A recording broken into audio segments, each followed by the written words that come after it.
Malunggay chips for today's ngut-ngutin. At noong nakaraang araw nga mga kaprensi ay gumawa po tayo ng malunggay pancake. Ay ngayon naman po ang agawin natin ay malunggay chips. Ay talaga nga ni pong napakaganda talaga mga kaprensi pagka may tanim tayong malunggay sa tabi ng ating bahay. Dahil nga po hindi lang ang pangulam ang maluluto din pwede nga rin din pong pang merienda at higit sa lahat pwede rin pong ngut-ngutin. Kaya nga po magbugsok na kayo ng sanga ng malunggay para nga po ay may tanim na kayo at hindi na kayo nanghihingi sa kapitbahay. Ay ho!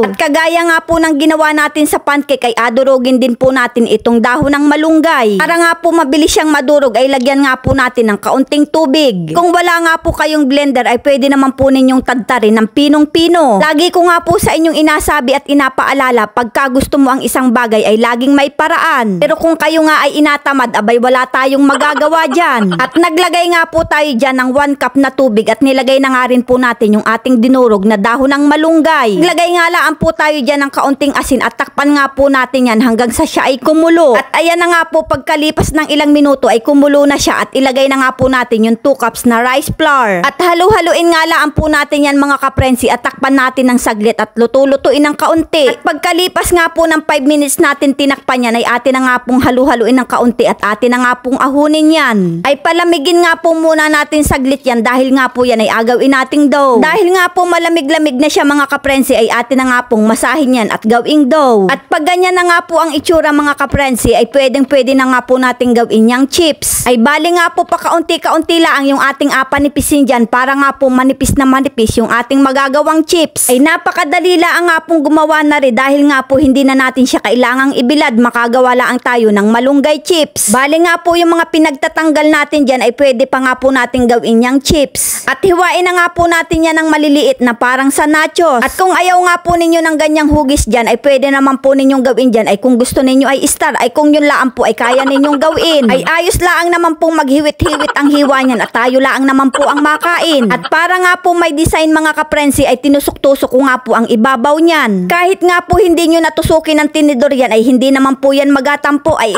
ayos lang naman po yan. Tignan naman po ninyo mga kaprensi yung ating ginawa talaga naman pong manipis ang ating pagkakagawa dyan. Ay kaya lang po yung ating pagkakagawa ay mayroong maliit, mayroong malaki ay ayos lang po yun. Yan naman ay asak malinlaang natin. At kailangan po talagang mainit na mainit yung mantika bago natin ilagay yung ating malunggay chips. Ay talaga nga ni pong napakaganda ng ating pagkakagawa. Bali nga po nilakasan natin yung apoy para po talagang malutong na malutong ang pagkakaluto. Ay makamabilis nga lang po yung maluto kaya nga po yan ay ahaluin ninyo ng ahaluin para nga po ay hindi masunog. At isa lang na nga po uli natin yung mga natitira pang mga malunggay chips. At dahil nga po tayo ay makamahilig sa cheese ay alagyan nga po natin yan at saka po ay chili powder. Para nga ni po ay medyo maanghang-anghang pagkakinain natin. Ilagay nga po muna natin dito sa mangkok dahil nga po yan ay ating aalug-alugin. Ay nako mga kaprensi, doble na nga ni ang aking baba kasasakmal ng pagkain. At ayan na nga po mga kaprensi ang ating malunggay chips. Ganyan nga ni po siya kalutong kaya naman mga kaprensi ano pang inaintay natin dyan? Sakmala na!